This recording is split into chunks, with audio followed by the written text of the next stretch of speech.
Hey guys, in this video I'll show you how to generate Flash USDT on TRC20 in just 2 clicks and get a big pile of non-real USDT straight into a Trust wallet.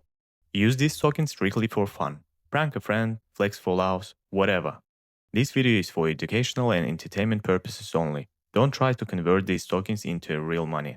So as you can see, I've got 100 USDT and about 50 TRX in my wallet. Firstly, we need to copy the address of USDT token on TRON network.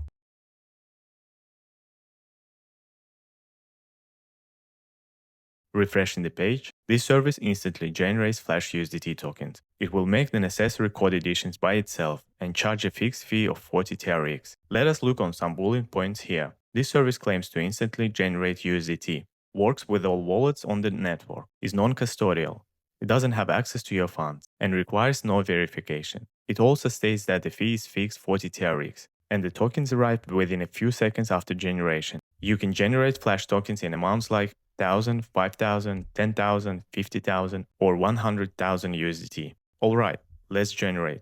Paste the address you copied and click Generate Flash USDT. A wallet connection window opens to pay the fee. Pick Trust Wallet. Now switch to your wallet. You will see the connection window. As you can see, the domain verified in Trust Wallet. Hit Connect. Now we send back to the site, wait for the connection to finish, and pay the 40 TRX creation fee. Then we return to the site to choose the Flash token amount to send to your wallet. I'm picking 100,000, as the fee is the same regardless of the amount. Then click Generate. The site says the tokens were sent. Now let's check the wallet. Refresh the Trust wallet. And yes, dear friends, the tokens have landed and the large sum appeared on the balance. The tokens will stay in your wallet until you try to send them somewhere else. That's it, friends. Good luck and see you next time.